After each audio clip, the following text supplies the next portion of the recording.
Hello, welcome to Fitness and Fat Loss Secrets, episode number 10. Yeah. Number 10. We got 10. We're Got on 10. our fingers. Yep. So we're episode number 10. I want to say, for one, thank you for watching. I also want to say, if you came on today live at 10:45, we were having internet problems, so we're recording this video for you instead, and we're posting this, and you're watching the posted video instead of a Facebook Live. So we'll get that internet resolved for next week, and we'll be again live next Wednesday at 10:45.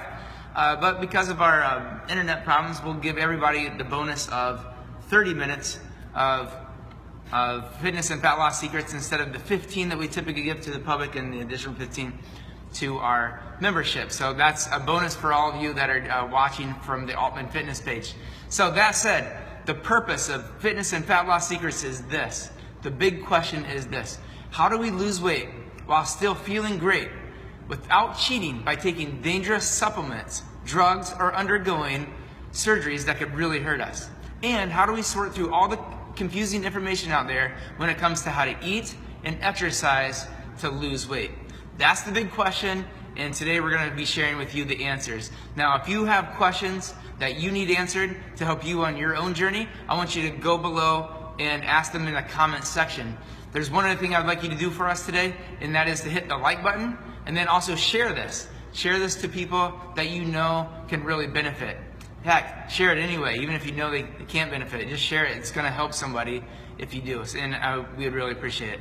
So that said, we're going to go into the format of the day, and William, would you share the format of what we're going to be doing? Yeah, today's format, we're get moving right away. So we're going to do a demonstration of a move that's going to be a combination of multiple ones for us. After that, we're going to do our 5 questions in 5 minutes. And then, because we are all on today, we're going to go right into a bigger question that's going to pick Jay's mind, and hopefully we'll be able to transfer with emotion some good knowledge from Jay's mind here. All right, should we get rolling? We can get going. Let's then. go. Yeah. So, right, so the move today is one that Christian, actually, if you are a member, you'll know Christian. But he said that many people in class are struggling a little bit with hearing all of his cues verbally on the squat switch pickup. It's not a common move you heard in gym class. So we're going to demonstrate what that is with proper form. Perfect. Let's go. Yeah. So for the squat switch pickup, by the way, if you're watching us here, I'm going to try to tilt this just a little bit so you can see it's just a bit better. I think that's better. Okay. So if you're at home right now, I want you to get up out of your seat, and I want you to do this with us, okay? And if you're not somewhere you can do this right now, I want you to come back to this video later and do it, because this is a fantastic move that's going to really get you going. It works the legs, it works your cardio, and it's fantastic. So try it out, all right? So to start off, William, why don't you turn sideways facing this, and you're going to keep your eyes right at the camera. And so if you're doing this at home, what I want you to do is keep your eyes right on the video, okay? Your head's always going to stay in the same place. Now what William's going to do next, so you start with your feet just outside of shoulder width, and then you're going to squat all the way down until your hand, you're going to choose one hand, you're going to go down, and you're going to put that hand all the way down to touch the floor. So you're going to go down, you're going to keep the chest up, you're going to sit your butt low, and then what he's going to do is he's going to come up, he's going to jump, he's going to do a 180 turn, and then back down on this side. Down, and then 180 turn, this side. And then you're going to put rhythm to that. So jump up, turn, jump up, turn. Now if you're new to this and you don't want to jump, I want you to demonstrate a modified version, which would mean going down, and then you stand up, and you just switch your feet around, and then you bend down. So there's no jump, okay? So if you have ankle issues or knee issues or low back, or you're just not accustomed to jumping quite yet, do the modified version. It's also, you can also choose, if you are kind of somewhere in between, sometimes you can do the modified version, and sometimes you can choose the full-on version. So pick the one that's right for you. So let's do that again. You guys at home, you ready? We're going to do this for 15 seconds. Set, go.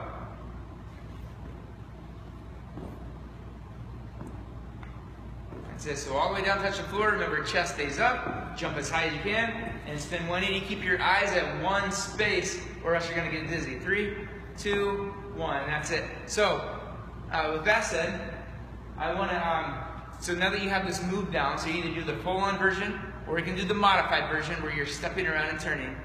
I want you to think about how you can turn this into a full-on workout. Body weight only, obviously, but you can take this same move and to turn it into a full workout, you can do this. You can do 30 seconds of the squat switch pickup in a row. So you're gonna do 30 seconds on, and then you're gonna do 90 seconds resting. And then you're gonna do 30 seconds on, 90 seconds resting. You're gonna repeat that for 8 rounds. Okay, after 8 rounds, workout's over.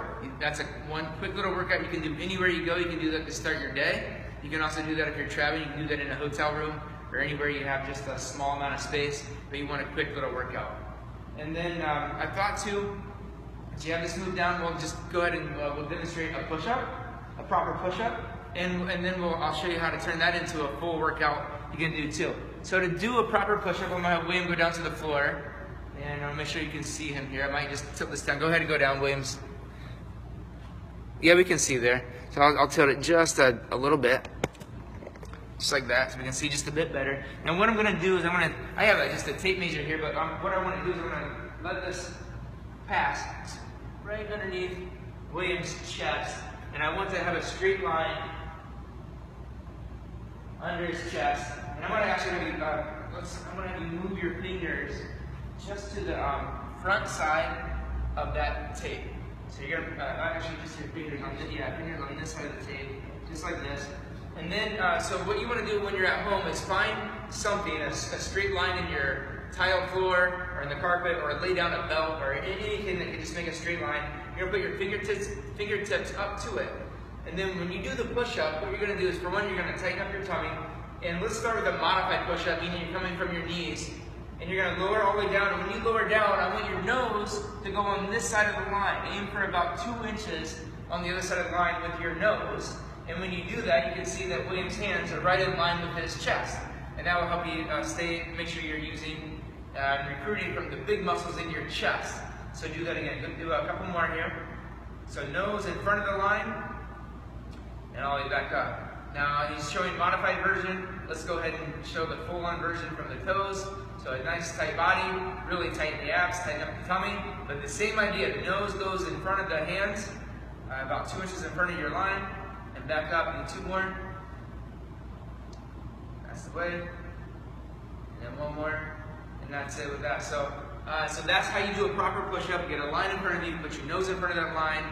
And now what we have is 2 exercises that are going to work the entire body. So we started with the squat switch pickup. And in the squat switch pickup, you're obviously using your leg muscles. And if you did it with us, you know your heart's beating really fast. And that's exactly what it's supposed to do. So you're going to combine doing 30 seconds of push-ups, and then, or squat switch pickup first, and then you're going to go into 30 seconds of push-ups. And then you're going to wait 90 seconds, and you're going to repeat. 30 seconds of squat switch pickup, 30 seconds then of the push-ups, and then you wait 90 seconds and repeat. And then you have a full body workout, or at least it's working most of the body there, and a great little workout you can do. It'll only take you about 10 minutes. Maybe 12 minutes to get all 8 rounds in, and you have a great workout, all right? All right, cool. All right, so make sure you do that. Do that one at home. You'll really feel it. It's a great workout. 2 great exercises. Yeah, it's interesting how there can be little things that can enhance what you're doing. I never would have thought the nose as this little tool to help me keep in line. Helps keep your alignment. So yeah, find that line, put your nose in front, and you'll find then your hands will be right next to your chest where they should be for a proper push-up. So it's just an easy little trick. Gotcha. That's good. That's good. I felt it too, so that's good. Yeah. Perfect. Hopefully you did too here. And I just want to point out, I guess with the push-up real quick, a lot of people know the plank exercise, but clearly you're doing a plank the entire time you're doing a push-up, so you have that added benefit of getting core work in there while you're doing that push-up. So that's just a fun thing that I want you guys to know about. Yeah, so 2 weeks ago when I was pulling down on my hands, I was actually mindful of whether or not I was doing it. I actually wasn't doing it as much as I could have been just now. So if you didn't see our video a couple weeks ago demonstrating the plank and how to make the plank more effective, the idea is when your hands are on the ground that you're going to kind of pull them. You're not actually moving them on the floor, but you're going to kind of pull them towards your ribs, and as you do that, you really activate the tummy muscle. Definitely. So when you're in the up position of the push-up, just kind of pull back a little bit on the floor, and you'll feel how that really engages, especially that upper part of the belly. It really ignites that muscle to turn on. Right. So you get a lot more benefit from the push-up or the plank if you're just holding the plank. Yeah, I'm a big fan of if you feel like saving time, it's why not do the exercise the most efficient way to save the most time too. So 100%. that's a very good way to do that. Little things can add up very quickly. All right. So onward. yeah, we'll go to the 5 questions in 5 minutes. Cool. There's a couple people in our gym that I got a couple of questions from this week even too. So we'll even start off with one of those that I know Jay is ready to and full of ammo to digest this myth in a sense. It's number 1 is, do calories matter for fat loss? Question I just heard this morning. Yep. Kevin. Great question. And the short answer is yes. Short answer is yes, they do matter, because you can't grossly overeat, even if you're eating like really healthy food. If you grossly overeat it, you will still gain weight. That said, if you're eating the right foods, the nourishing foods, like if on your plate is about 80% vegetables and the rest is filled in with great proteins and fats, it's nearly impossible. Your body gives you so many hormonal signals that you are full that you virtually cannot overeat. So, but that said, calories do matter at some level. So I would say, these are the fast answers, yes? It's the fast answer, okay. So that's So, good, yes. Yeah, be mindful of your calories. Try to undereat when you can. Fill in with the foods that are filled with water, especially. You know, your vegetables first of all, and then some fruits. I would start with the berries, and then fill in with other fruits, pears, apples. Apples, especially now since we're in the fall, are great to have into the diet. But think about those foods that contain water, but especially your greens. Your green leafy vegetables are gonna be the best ones. Pile those on into your meals, and it's really hard to overeat the calories. Okay, makes sense. That's what we had time for. All right, next one is any negative feeling towards eggs. I've noticed is kind of common out there for for reasons specifically around cholesterol. Okay. I'll let you kind of go in a minute to set that kind of a framework right there.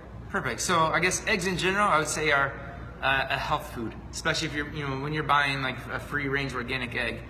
The yolk inside the egg is going to be your omega-3 fats. Okay, and we all know those are healthy for us. That said, I want to also point out that eggs are an allergen food. So if you have achy joints or stiffness in your body, I want you to try to experiment by cutting eggs out and see if that makes a difference for you. And it can take up to 21 days for your body to fully get rid of an allergen food.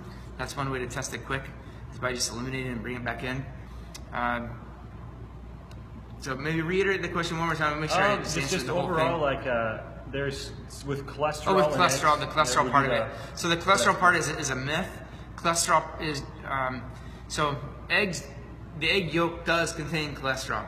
But what we've learned in the science points out that when you're eating good cholesterol, like in an egg yolk, it doesn't actually increase the cholesterol in the body. What makes the cholesterol in the body go up the most is eating sugar. Sugar in the body gets processed in the liver, and the liver then tells the body to manufacture the bad kinds of cholesterol. So in cholesterol, this is quick, but there's different size cells of cholesterol, and it's the small ones we have to worry about, and those are the ones that are manufactured in the liver if you're eating too much sugar. So sugar is your enemy. If you have a cholesterol problem or a cholesterol issue, you have to eliminate the sugars. That's a great idea no matter what you're up to, but like eliminate the sugars, especially if you have a cholesterol and or a weight problem. Yeah. Good. Next question is, this has been a theme with we're doing a challenge right now, and it's been a kind of a theme that I've addressed and had to readdress with multiple different people. And it's interesting that I have to keep on readdressing with some people. Sure. It makes sense though, if you think about it, is health and associating health to a weight. Okay. Yeah, that's a great question. So, like, what comes up for people? Like, can I be a little overweight and be really healthy, or right? Do I have to be thin? Or I would say the biggest thing is like really thinking that weight is what matters the most. Okay. I have to be this weight. If not, I'm not healthy. is a way to summarize a lot of them Sure. together. Okay, so there's a couple different things here with this. So like one with the weight, if you're of a weight that you're not more than 20 pounds overweight, what matters the most is actually your body fat percentage in terms of your health. So if you're, for women, if you're 23% body fat, around that, you're gonna have your health. And for men, around 16% body fat, that's what is indicated for having great health. Now, having your best health and having the look that you want on your body are two different things. So if you're after a certain look, you have to pay attention to the body fat. And if like for example, if you want to see your abs, for men you have to get below 10% as a general rule. If you're a woman, you have to get below about 17% to be able to see your abs in terms of body fat. So if you're after a certain look, that's different than if you're after the best weight for your health. And even if you're after your health, sometimes like the weight on the scale, you can, for example, if you are a female out there and you're 150 pounds today, you can be a 150 pound female at 5'5" and be overweight. You can also be 150 pound female at 5'5" and be extremely fit and have almost no body fat on your body. So a lot of it depends on how much muscle you have. So if you're someone out there that's strength training currently and you're adding muscle to your frame, which is an amazing, great thing for yourself for so many reasons, then the weight on the scale is not the important thing. But if you are if you don't have very much muscle into your frame and you're 150 pounds, then the answer would be to come and get your body fat tested, and we can do that here for you. We can also take measurements to help you determine what weight would be the best weight for you for your goal. So I guess it starts with, what are your own personal goals? Is it truly health? Is it a certain look? Is it a combination of the two? And then let's take body fat percentages, let's get a weight, and let's take measurements so we can see what's going on with your body in particular, and then we can help guide you more specific. Yeah. Right on. Yeah. Very good. Fourth question is an interesting one. So how does nutrition affect mood, specifically depression, if you have any knowledge on that side of things? Yes. So there, it goes back to Hippocrates said that, I forget the exact quote, but something like, make medicine your food and make food your medicine.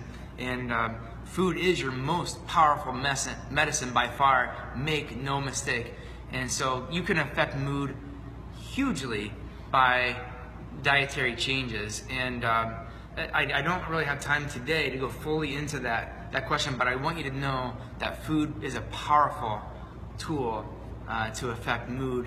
And as a general, what I would say for all of you out there, if you're just in general listening and you want your mood to be the best, you need to have some combination of proteins, fats, and carbohydrates into every single meal. And in particular, you want to think about the healthy fats, because those really affect the brain, and also healthy carbohydrates, things like sweet potatoes, yams, quinoa, brown rice. These things can have a positive effect and help your body to produce serotonin. And so it's the combination of those things. And then of course, again, back to the 80% of your plate should always be vegetables. And if you can stick to the darker leafy green vegetables, spinach, kales, those things in particular, include a lot of those into your meals, that will help you the best. And if you're looking for something specific, I would just recommend come and talk to us, because there's a lot more specific information around that topic that we can help you with. Okay? Awesome. Yeah. Awesome. Major factor into how you can feel, in particular depression. Yeah. Okay, cool. All right, the last question we have is something that's been going on around, it's starting to go around at least, is a little bit of sickness. It could be either in the chest, it could be either in the throat or the head, I've seen already so far. So I see a lot of people just kind of pushing through it, which I just wanted to hear. I think we may have asked this question in the past, but it is coming up again. Yeah, and it's the season. Right, it's the season for sickness. So, maybe the question then is, should you work out or not work out, or when should you rest? And okay, so there's a really basic rule here. So if you're sick or feeling like, like you have a head cold, chest cold, whatever your thing is going on, the general rule that you should consider when you are wondering, should I exercise, should I not, is for one, when you start exercising, if you feel like you have like no energy, like you start exercising and you're low, and you really can't go. That's your body telling you just to rest. You need more rest at this moment compared to exercise. Now, if you start exercising and your energy feels fine, I mean, it's not going to be your best, but if your energy feels fine and you can go, and especially with a head cold, that a lot of times can really loosen you up. It can help get things moving, get your sinuses flowing, so you can help clear yourself out.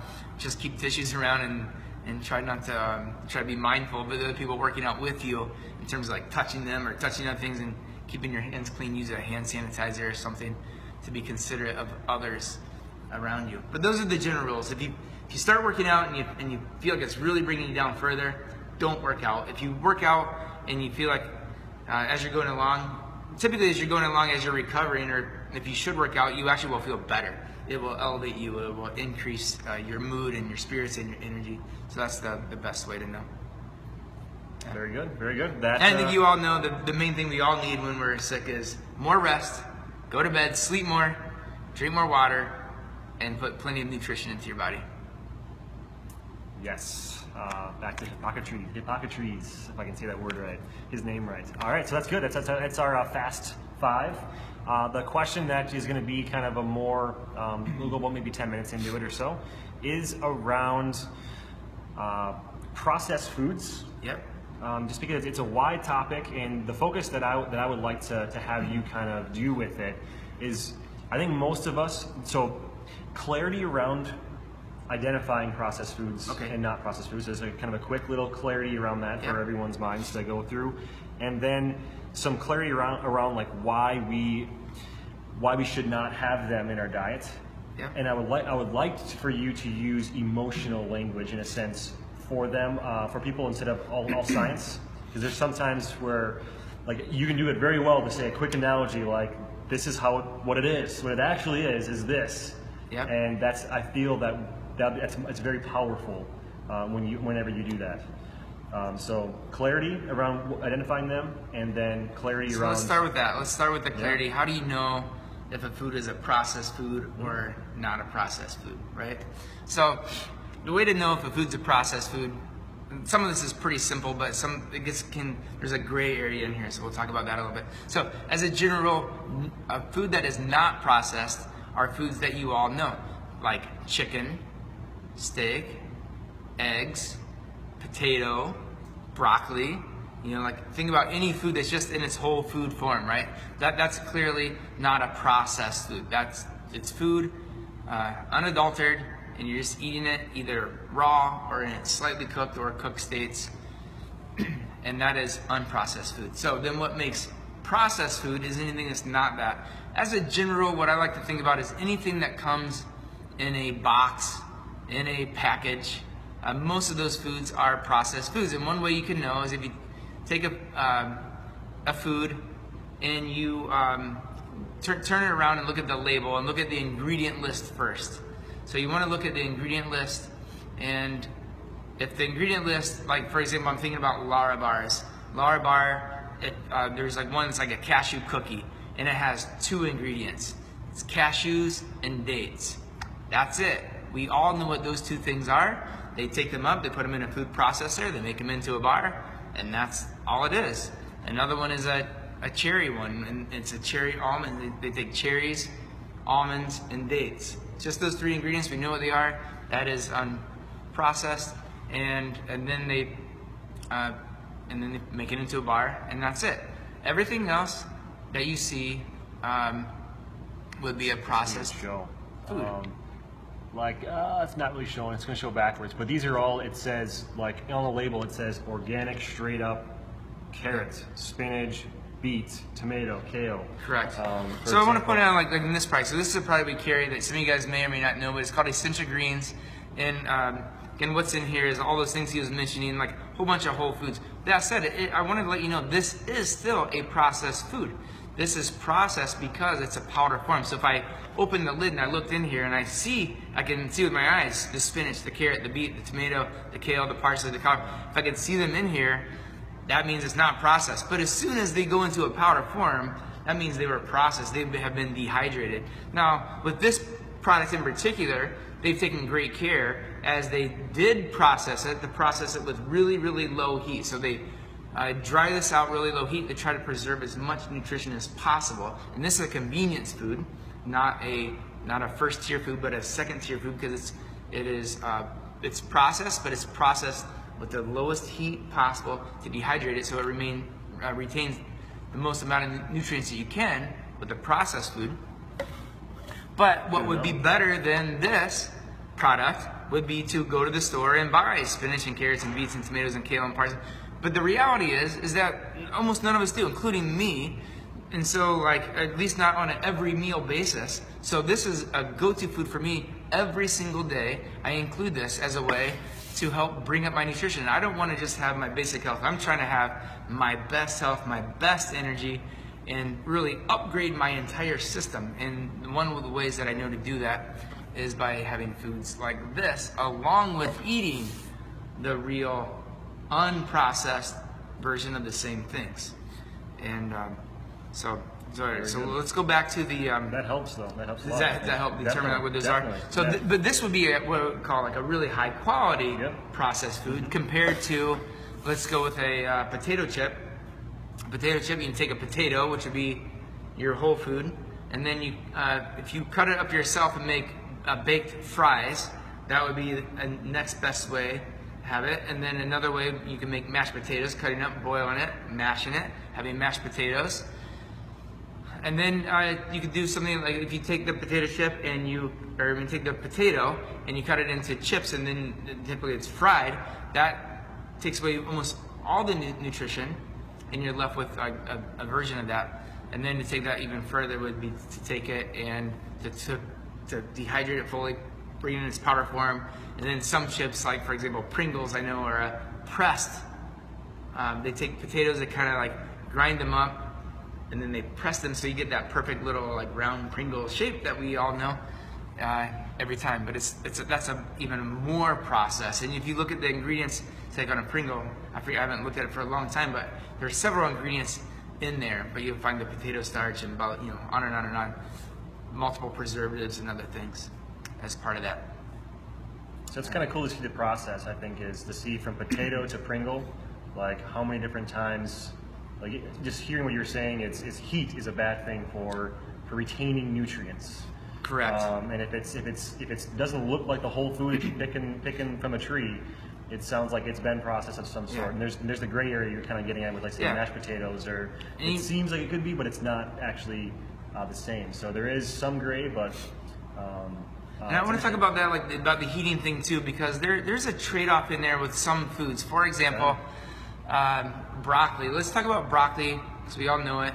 But if you eat broccoli in its raw state, say if you grew broccoli in your garden and it's organic, and you go out to your garden and you harvest it right now, that's at that moment when it has the most amount of nutrients available to you that will nourish your body.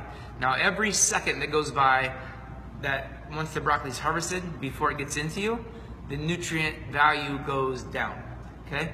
But if you still eat it in its raw state, you're going to get the most amount of nutrients you can from that broccoli. Now, I also want to say, so if you take that broccoli and you cook it, what happens is actually, so we start destroying some of the nutrients that are there. But the other thing that happens is some of the nutrients that are there become more bioavailable to our bodies, meaning we get to take advantage of the nutrients that are there at a higher level. So somewhere in there's this inverse relationship between eating the raw food with really high nutrition, but we can't absorb it very well, and cooking the broccoli at least a little bit to make so we kill off some of the nutrition, but we make the nutrition that we are eating more available to us. So what I like to do for my own self is just eat a little bit of both. Sometimes have raw broccoli, sometimes have cooked broccoli. And just know that if you say steam cooked broccoli, you can preserve almost all the nutrients compared to if you boil it for, say, 15 minutes. If you boil it for 15 minutes, you can push your finger right through the broccoli. We've destroyed a lot of the nutrition there, but whatever nutrition that is there is really easy to digest. So there's trade-offs here. I guess I'll say one more thing, since it's on my mind, like about broccoli, is this, that if you have broccoli in its raw state and you eat it, if you're not used to eating raw vegetables, it probably will make you very gassy, because you're not going to have the ability to digest that broccoli very well. Then if you cook it a little bit, you'll be able to digest that a little bit easier and would have less gas or maybe no gas. If you cook it all the way, if you currently right now have gut problems, like you either have a lot of gas or you have inflammation in your gut or you have an inflammatory disease in your bowels, then you would want to make sure to cook this stuff, cook your vegetables. The more that you have an intestinal gut problem, the more you'd want to cook those vegetables down so you can digest them easier. Just know that as you cook them down, you are cooking out a lot of the nutrition, but whatever nutrition that is still there, you can take full advantage of. So hopefully that makes sense. I like that tangent. It's because everything is in there. That's very good. So I was even going to bring up, like, I heard bananas, but that doesn't make sense because bananas, I heard as they ripen, they actually can become more nutritious in a way. So that's my knowledge, and I don't know that myself. The nutrition changes, right? So like, and every food is a little bit different. Like tomatoes is another one. So like, I'll talk about bananas, but tomatoes is another one that you can't take advantage of the lycopene in tomatoes. And as males, lycopene is important for our prostate health. Okay. And so you need to know that. And if you're eating raw tomatoes, you're not getting the lycopene. So you'd have to have cooked tomatoes or cooked tomato products like tomato paste or tomato sauce, something like that that's cooked, to be able to even take advantage of the lycopene that's even there. With a banana, again, there's trade-offs depending on what your primary goal is. If your primary goal is weight loss, then you would want to eat a banana closest to its just going from the green to yellow state because there's not as many sugars there. And sugar we know is our enemy for fat loss. But that said, if your main goal is to nourish your body and you're of normal weight and your weight's not a concern for you, then you can let that banana ripen further, and as it ripens further, the nutrition becomes more available, but it also becomes more higher sugar. So that some of the longer, starchier carbs that are in the banana turn to shorter chain sugar carbs that are in that same banana as it ripens. Yeah. That's interesting. So that in my mind, what was going on when you're saying is like that can almost be overwhelming in a sense where it's like you got to eat this or that or that. But the answer came up right away for me, at least, and I want to hear your take on it. That is why, like, when you hear the quote of a healthy, well-balanced diet, similar to how you do the raw broccoli and you do the cooked broccoli. Yes. But I mean, it doesn't mean I'm only eating cooked broccoli because that's when it's the best. I feel like we look for a solution, and it's like I'm gonna always eat it like when it comes to tomatoes, I'm only gonna eat them when they're cooked in a paste now because I know it has that in it. Yeah. But realistically, we do need the whole process of it. So as a general, like, I guess an easy thing if you're trying to digest all this information out there right now, just break it down very simply. 80% of your plate should be vegetables, especially the leafy greens, and about 20% made up from your healthy fats and proteins, healthy proteins. And if you do that one thing, you already putting yourself way ahead of the curve and a whole bunch of other things. These other things become the details that you may need. And if you're healthy right now, these details matter less for you than if you are sick right now. If you are starting down a path, if your body is achy or you're depressed or you're really overweight or you are having, you have some other kind of autoimmune disorders or diseases, that's when these details become more important because the devil is in the details, and you really do need to get to the details. And in that case, you'd want to come in and talk to us, and we can get an individual program for you to be able to get yourself on the right path, or to help you turn you to the right professional that can help you to get down the right path. But I always like to, as much as you can get into the details of something, I like to go back to the simplest picture of the whole thing. Mm-hmm.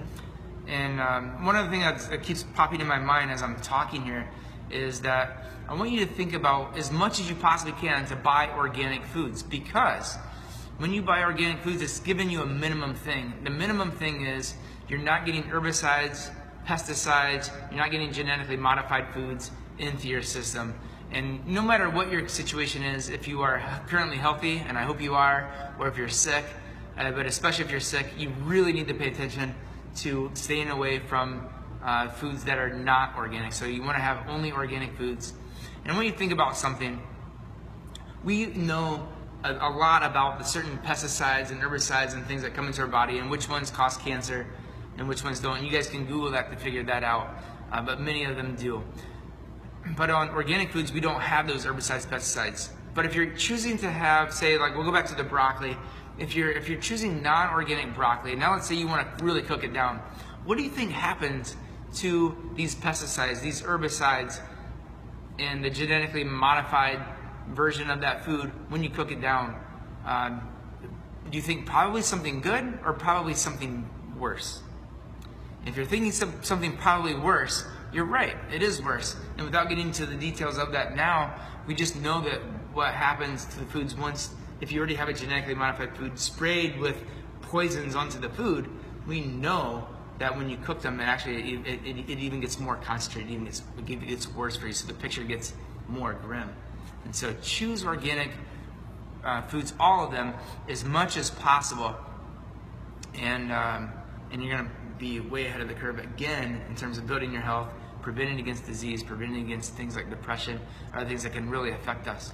What popped in my mind for that, maybe it's like a visual for people, is I thought of meth. Where's my mind going on that? Like it's a bunch of like chemicals, pesticides, whatever it is, in their unique form, put them together, heat them up. When they come together, what does it make? It makes a pretty nasty concoction of a drug. So that's kind of what I thought of when I was thinking about heating up processed foods in a sense. Yeah, sure. What it actually would do. Hopefully that's a visual. That just popped in my head. So that's good. I like the tangent. I think that's very valuable. A lot of things you said there, it's very, very valuable. Good. I'm learning a ton too with all of you. Perfect. So I think that's it for today. We're out of time for this day. I want to say a couple things before we go. One is I want to say thank you. Thank you for showing up in your own life for yourself by taking the time to watch videos like this one, because videos like this one are going to help you take steps every day to make yourself the healthiest version of you can be. Two, I want to say please like and share this video so that other people out there can also take those same steps for themselves. And I also want to say every single week we will be here live Wednesday at 10:45, unless like today we have technical difficulties, in which case we'll record a video like we are this video and send it out for you, okay? So that said, thank you so much. I love you, and I hope you love yourself. And until next week, have a great week, guys, and we'll see you next time. Bye.